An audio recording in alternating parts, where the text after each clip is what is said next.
Hey, I'm Travis with TBT Racing, and today I'm going to show you guys how to service a set of 4CS forks. First thing you need is a clean workspace. You need a cap tool, you need a 17 millimeter Allen wrench for the bottom, a thin 19 millimeter end wrench, flat blade screwdriver with a soft end on it, and your seals, bushings, oil, and other parts you might need. Make sure your vise has got a set of soft jaws on it. Wilton sells them. They're amazing. We're going to start with loosening the cap.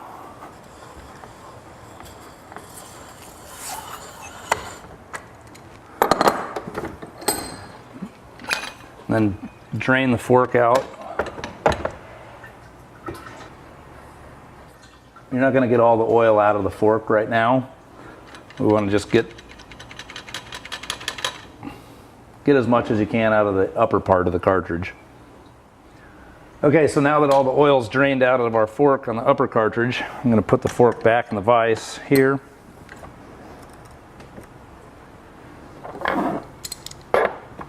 Use the 17 millimeter. Loosen that up.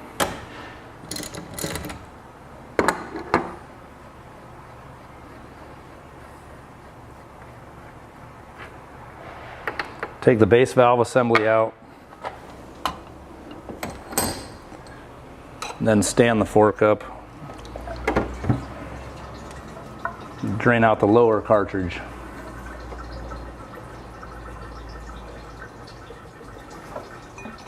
Then while you hold the top of the fork,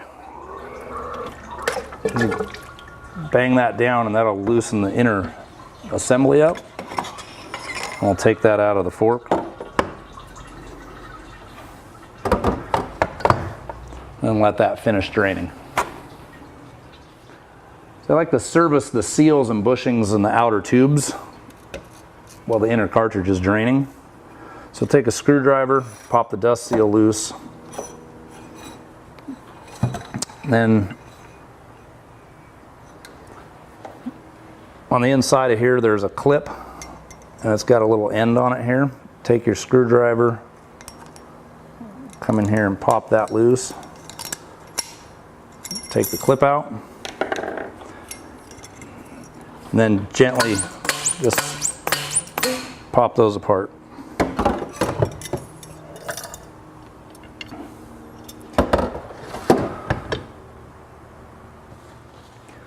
Then we're going to take some Maxima suspension clean, rinse down the insides of the tubes, then blow them out with air.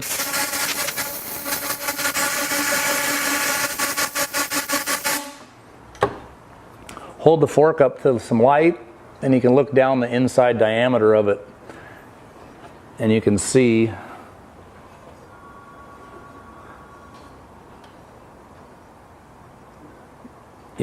look down the bore of the fork and make sure that there's no dings or dents from the outside that are affecting the inside.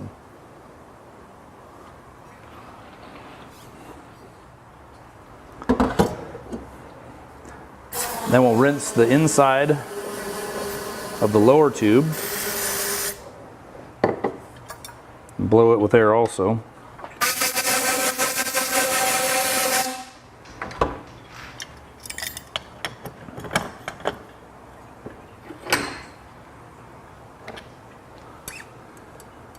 Then using flat blade screwdriver you can take the upper bushing off.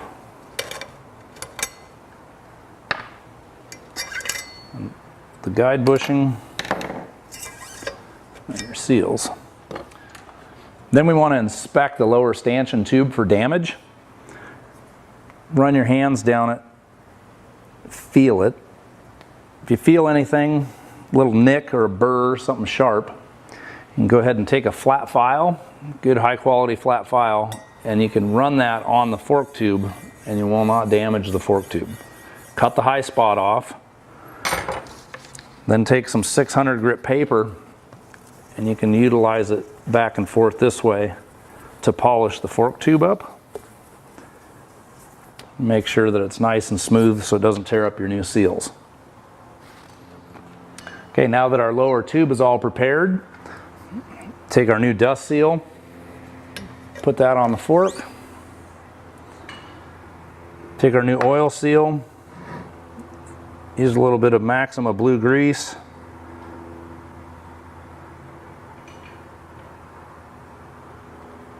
Lots of places sell seal lube and seal grease and different stuff. We've been using this Maxima blue grease for about 30 years on fork seals and found that it works just dandy.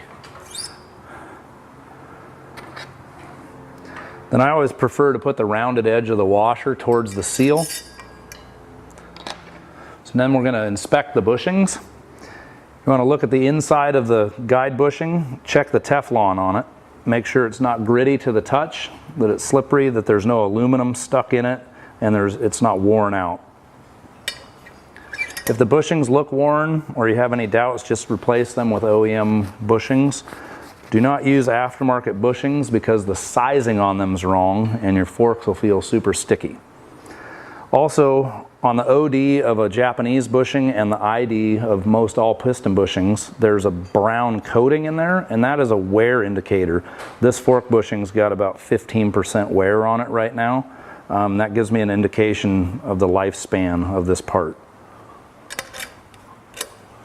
So put the bushing on, then take the upper fork tube and put it together with the lower fork tube.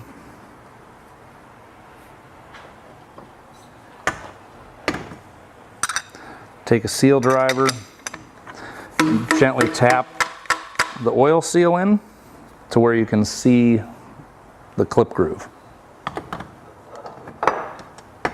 So now that we've got the seal tapped all the way down, put the retaining clip back in. If you push the ends of it in together, then I use a half of the seal driver to make sure that it's tapped down into place. Then push the dust seal down with your thumbs and check it for nice smooth movement. So that's all ready to go back together now.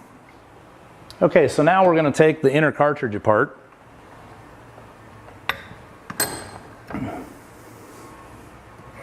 And gently hold the tube.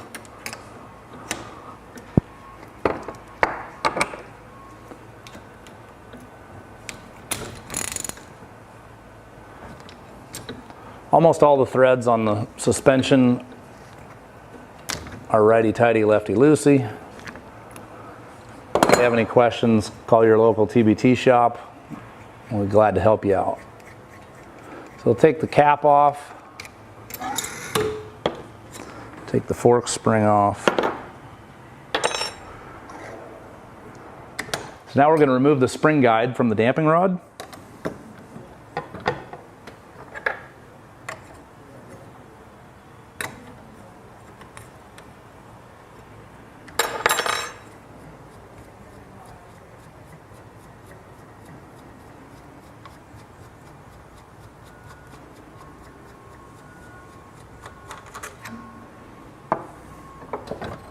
And then the dampening rod will slide right out of the cartridge.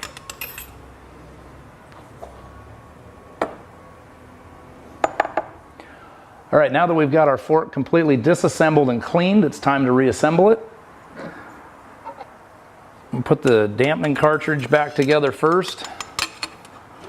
Just drop this rod down inside here. Put the spring guide back on.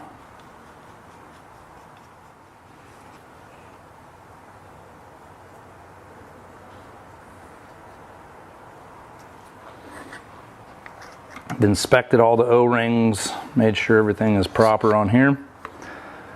I like to flip the fork upside down with the spring like this.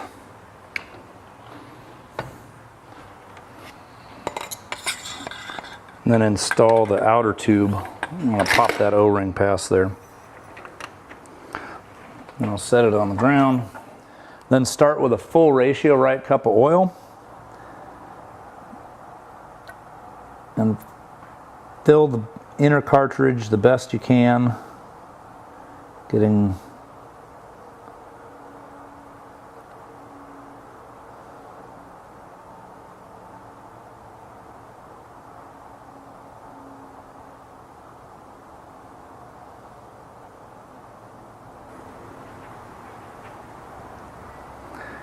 basically going to fill this as full as you can get it without making a mess. And this just saves you in the bleeding process later here. So we're going to put most of a ratio right of oil into the fork.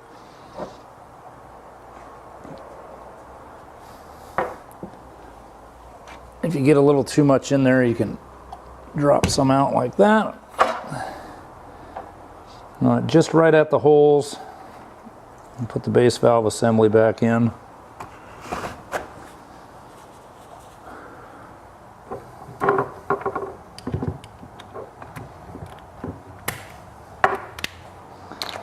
And reinstall the base valve assembly.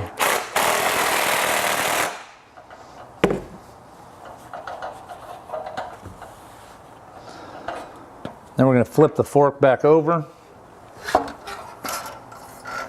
take the spring out of the way, put the rest of the oil in the top side here.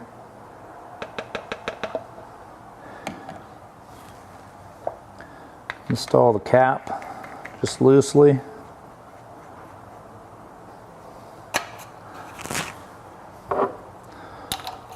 Snug the cap down.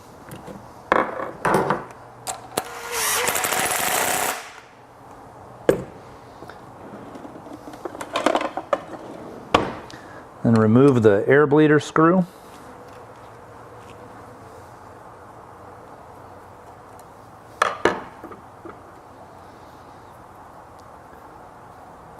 And we're going to take compressed air on your air blower and blow air into the fork, and this is going to transfer the rest of the oil down into the lower cartridge.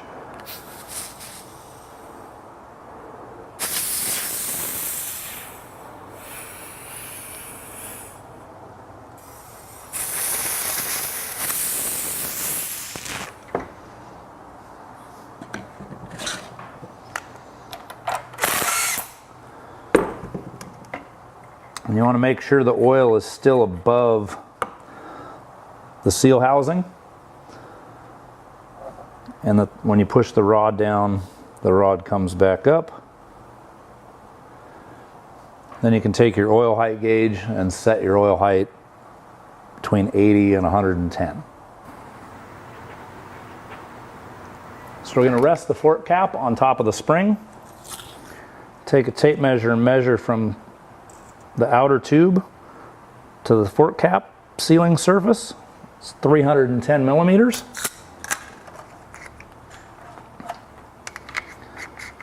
Then thread the cap down all the way on the dampening rod.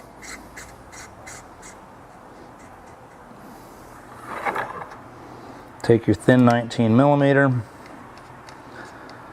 snug this up.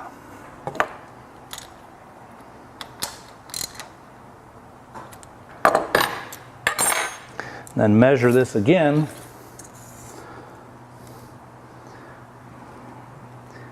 We're at 304 millimeters, which tells us we have 6 millimeters of spring preload.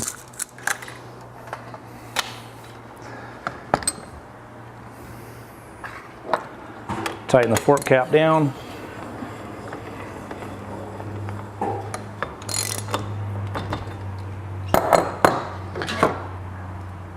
Reinstall the bleeder screw. Set your clicker. Go ahead and zero it out.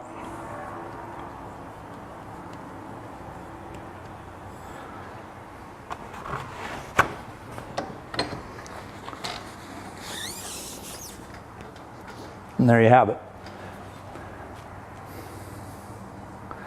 Fully rebuilt 4CS fork. Thanks for tuning in today. Make sure to visit www.tbtracing.com for more video resources, parts, and accessories for your engine and suspension tuning needs. Thank you.